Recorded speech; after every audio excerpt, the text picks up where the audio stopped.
Hey guys, welcome back to my channel. I hope you're all having a wonderful day. And if you're new here, welcome. I make videos related to celebrities, fashion, and beauty. So if that's something of your interest, make sure to subscribe and check out other videos on my channel. Now let's get into this video. Today we are going to talk about someone who, despite going through so many difficulties, still never gave up on his dreams.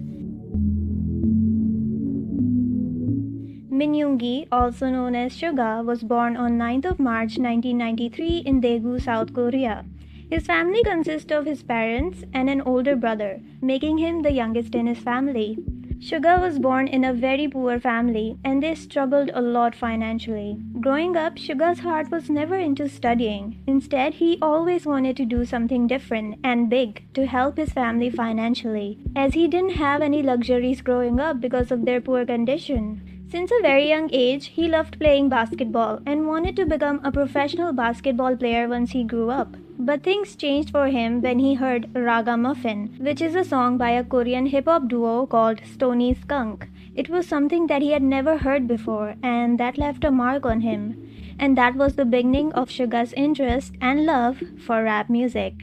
Ever since then, he became more and more indulged in rap, discovering and listening to all kinds of artists and music. He became even more sure that he wanted to pursue music when he came across a Korean hip-hop trio, Epic High, and decided to go to Seoul to follow his passion. And that was it. That was the beginning of a long journey of struggles and hard work to achieve his dreams. First obstacle was the lack of support from his family. When he told his family about his ambitions to pursue music, they weren't as supportive of him. The biggest reason was, since they were already poor, they didn't want him to go through training, do all the struggle, and then become a rapper.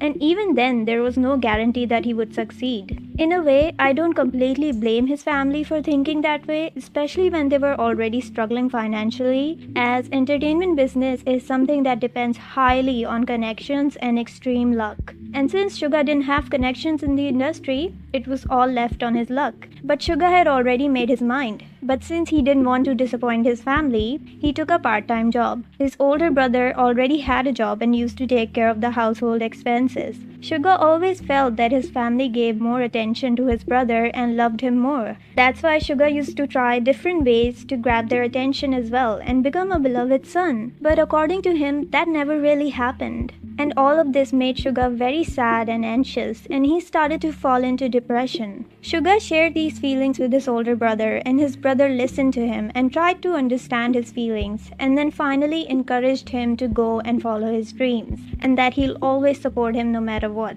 And as encouraging as this was for him, he went and started working with an underground group called DT, or Daegu Town, without telling his parents, because he knew that his parents wouldn't have allowed him to do that, as his parents wanted him to find a civil job and make steady income. But as you know, bigger goals need bigger risks, and SUGA was willing to take that risk. SUGA once shared, "They really disapproved of me doing music for half a year. I got hit, we fought. I did all that, and that's how I got to make music. Now they go around bragging." By his time in DT, he already had pretty good knowledge about rap music. He also started to write his own lyrics. Being in DT helped SUGA learn even more about rap, and his stage name in the group was Gloss.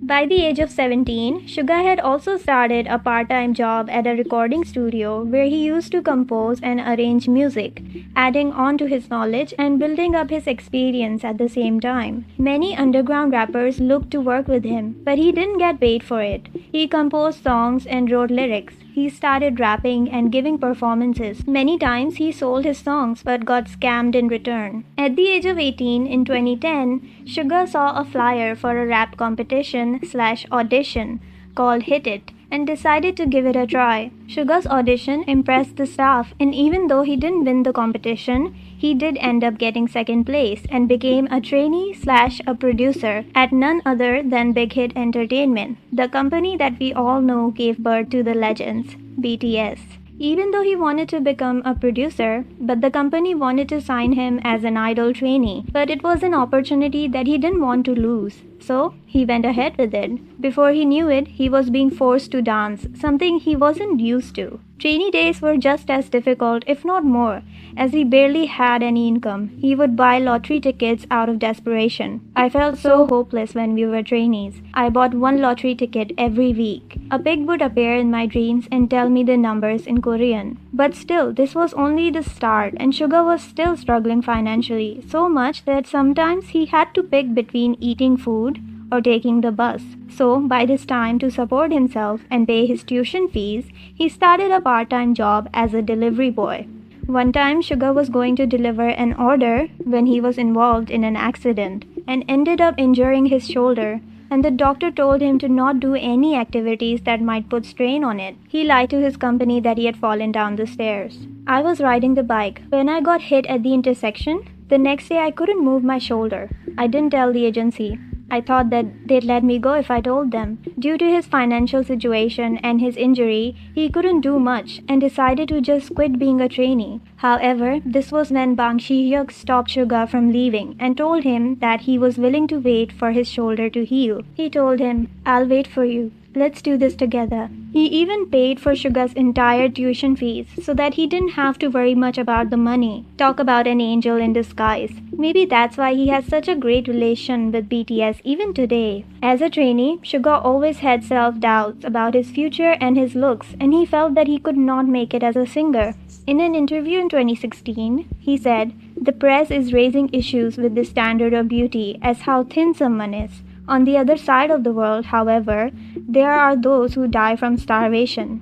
We should be more interested in that. If I become influential and honorable, I will try to turn people's attention towards these issues." He had also dealt with anxiety and suicidal thoughts over the years. He has been very open about his struggles with mental health issues. His first mixtape, August D, focuses a lot on his mental health and his struggles, which is also one of my top favorite mixtapes of all time. He also revealed that the negative feelings have largely diminished, but they do come back occasionally.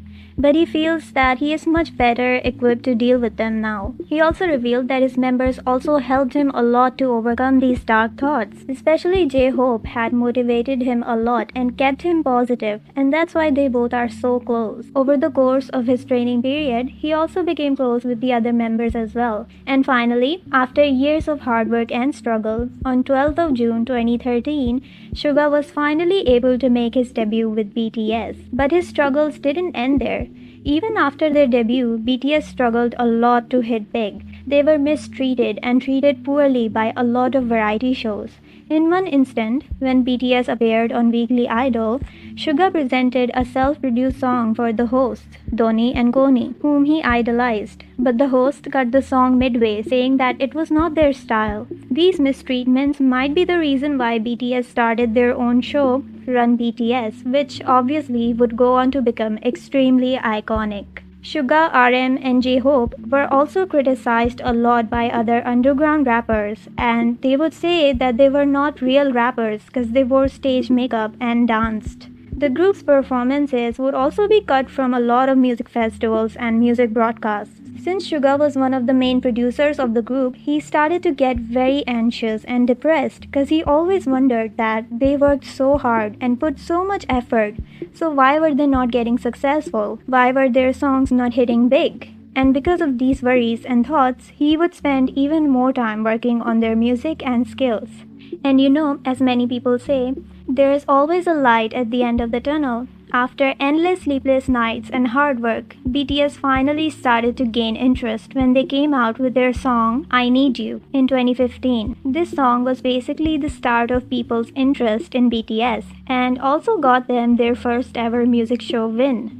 Put aside the song being really good, another thing that attracted people was the storyline in their music video. And that's it. From that point on, BTS's success would keep going up, and the rest is history. People always say that BTS's chemistry is like no other, whether they are on stage or off stage. And them struggling together so much is definitely a huge reason why they understand each other so well and get along so well. It's because they all started from the bottom. And look at them now, at the top of the world. It took a lot of struggle and sacrifices for BTS to be where they are today, and each member has a very interesting story. SUGA is now considered one of the most respected idol rapper and producer in the industry. And to get to where he is today, he has been through a lot. His tough upbringing might be the reason why he really doesn't show his emotions as much as the others. But even if he tries to hide it, we all can see how much he cares for his members and how much his members care for him as well. SUGA truly is the definition of, if you're going to dream anyways, dream big. And if you can dream big, you can achieve it. But you have to put in a lot of work and trust in yourself. Today, SUGA is an inspiration to a lot of people. And that no matter where you come from, if you believe in yourself and are willing to put in time and make sacrifices, then you will definitely achieve your goals. And that's it for this video. Which other celebrity would you want to see a video about next? Share with me and I will see you in the next one.